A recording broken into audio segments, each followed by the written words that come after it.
नाज़रीन अस्सलाम वालेकुम। हमारे शाइन टीवी न्यूज़ मां या नज़ीर अहमद पितर यार एक पुरानो हिकिड़ो ॿुधंदड़ असां सां गॾु आहे। असां नाज़रीन खे उन जा हवाल ऐं उनजो कीअं रेडियो जी तरफ़ शौक़ु थियो उन जो तव्हांखे हाल अहवाल ॿुधाईंदासीं। हुनजो छा चवणु आहे, मां कीअं रेडियो तो मुतासिर थियुमि, उन खां पोइ हिनजो वॾो इश्क़ हिकिड़ो रेडियो जो जज़्बो ऐं चाह जेको रेडियो स्टेशन ते ई वठी वियो। इहा उन्हनि खे ख़बर न हूंदी त रेडियो में हीअ माण्हुनि जो आवाज़ जेको अचे थो इहे रेडियो में अंदरि आहिनि जाके स्टेशन जे तरफ़ूं बराह रास्त प्रोग्राम ही रिले थींदो आहे। हिननि खे पोइ नओं रेडियो आयो जो नंढा हिननि जो चवणो त असां सम्झासीं माण्हू हिननि में अंदरि आहिनि। वधीक अचो दोस्तो ख़ुदि हुननि सां पाण ॻाल्हि ॿोल पंहिंजे ज़बान ॿुधाईंदो हुनजो छा चवणु आहे। अस्सलाम वालेकुम।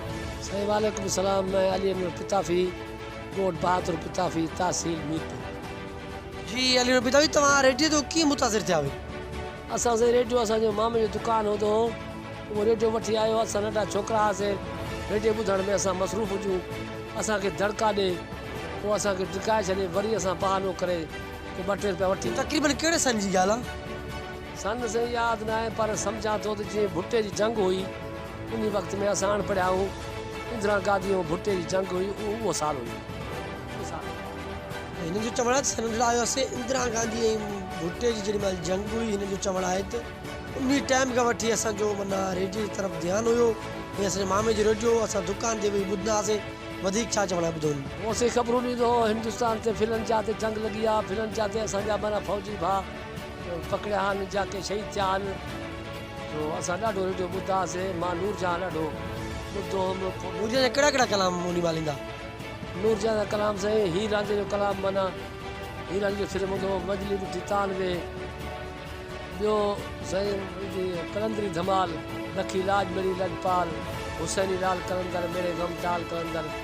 मतिलबु रेडियो मुंहिंजी जान आहे, रेडियो मुंहिंजी पहचान आहे, रेडियो मुंहिंजी सुञाण आहे, रेडियो वॾी अलाह। ना स्टार्टिंग में रेडियो जो स्टेशन पाकिस्तान में पंहिंजी मायूं पहिरियों स्टेशन कहिड़ी हुई पाकिस्तान में, ख़बर आहे? साईं लाहौर रेडियो पाकिस्तान लाहौर। हिननि चवणु आहे त पहिरियों रेडियो जीअं आयो उन महिल जॾहिं जंग में बि रेडियो वॾो पंहिंजो किरदारु अदा कयो आहे। हिननि चवणु आहे त असां जंग जूं बि असां ख़बरूं ॿुधंदा हुआसीं, पोइ उन में असां कलाम ॿुधंदा हुआसीं। नूरजहान जा बि अहिड़ा ॿिया बि हलंदा। जीअं असांजो ॿियो सुवालु इहो त रेडियो तव्हांखे छा ॾिनो? तव्हां कहिड़ा कहिड़ा दोस्त हिन जा तव्हां रेडियो ते विया हुई जिते हिन जी स्टेशन हुई? साईं रेडियो में जंग में जंहिं महिल हुई प्रोग्राम, नूरजहां खे चवंदा आहिनि त वार्ड मिलियो आहे, मेरे या ढोल सिपाही आहे तेन रब दी रखां, या पुटां ते हटां ते पुट नहीं विकदे। अहिड़ा ॾाढा कलाम हुया, ॾाढा असांखे मतिलबु सम्झ ईंदी। मूंखे मां हुयुमि बि हिकिड़ो इहे सादो माण्हू, बकरियूं चराइण वारो। तव्हां केतिरा दर्जा पढ़ियल आहियो? इल्मु सही पासे 1 दर्जो पढ़ियोसीं, उस्ताद अबे कुटियो पर कोन पढ़ियासीं। बसि सिर्फ़ु पंहिंजो नालो लिखंदा हुआसीं, ॿी मूंखे ख़बर न ॼाण। जी तव्हांजो चवणो त पहिरियों असां रेडियो स्टेशन ते बि वियासीं, कहिड़े कहिड़े रेडियो ते विया हुए, चकर तव्हां हणी आया माना? साईं रेडियो पाकिस्तान असां वियासीं, मुल्तान शरीफ़ गांव से बावल जी दरबार जी ज़ारत ते, पोइ इश्क जाॻियो जमहूर जी आवाज़। रेडियो पाकिस्तान तव्हां माना मुल्तान ते विया हुए, उहो तक़रीबन कहिड़ो सन हुयो? सन से अंदाज़ा इहे समित 92 जो हुयो, अटकल 92 जो।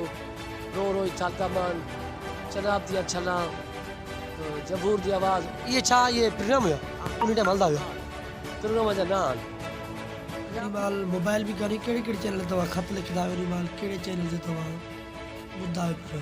ॿुधासीं मोबाइल कान हुई उन वक़्त में। सुबुह जो किरण सवेल, पहिरियों स्वरूपे सार, कैसर नकवी, पोइ वरी किरण सवेल, ख़ालिद मलिक। प्रोड्यूसर हुया या कम पिया कयो हुन टाइम? जेके हलाईंदा स्टेशन खे उहे हुया। पोइ पाकिस्तान जा कहिड़ा कहिड़ा स्टेशन ॿिया ॿुधो था या हनमाल कहिड़ा कहिड़ा हलंदा? रेडियो में स्टेशन हलंदा न मीडियम वेव में? साईं मीडियम में हाणे हले थी, मुल्तान बि हले थी, हैदराबाद बि हले थी, खैरपुर हुन ते हले थी, FM ते। अॻे खैरपुर हलंदी, मीडियम ते ॾाढी भली हलंदी, अलाह कंदो मीडियम ते अची वेंदी। असांजे बस वारनि खे जेके ऑफिसर आहिनि उहो खैरपुर मीडियम ते आंदी वेंदी, अलाह करे ॾाढी दिलि जी आस आहे, ग़रीबनि जी दुआ आहे, ॾाढी ॿुधी वेंदी हुई। ख़बरूं ईंदियूं, पुराणा रिकॉर्ड ईंदा, नवां ईंदा, ढोल फ़कीर भाॻी गुलबानो।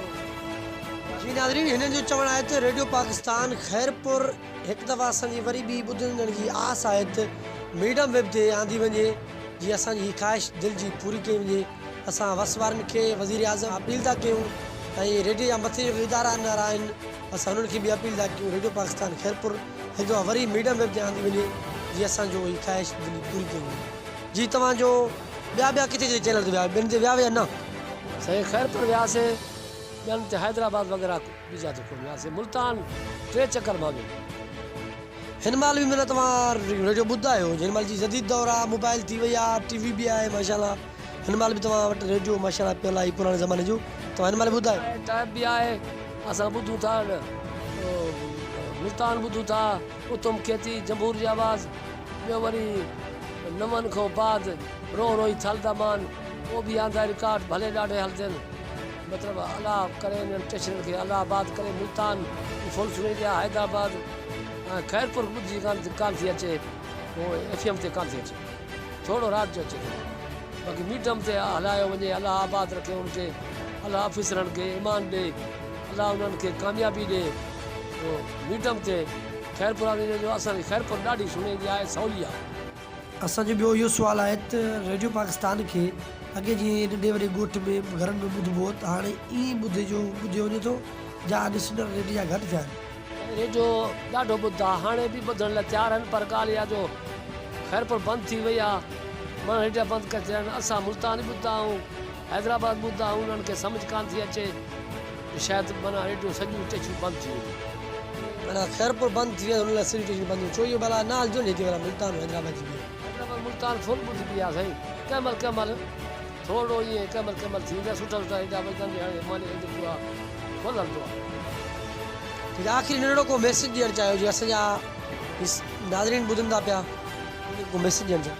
सही मैसेज आहे त नंढनि नंढनि सां प्यारु कयो, ॼणनि खे पुटनि खे तालीम ॾियो, उहे मतिलबु तालीम थींदा, वॾा होशियारु थींदा, ऐं सारी कंहिं ॻाल्हि में न मुंझंदा। रेडियो पाकिस्तान पंहिंजो खैरपुर खोली वञे मीडियम ते। जी नाज़रीन, ही तव्हां ॻाल्हियूं ॿुधो अली अनवर पितापी जो, असांजे महिल मौजूदु हुआसीं बहादुर पिता।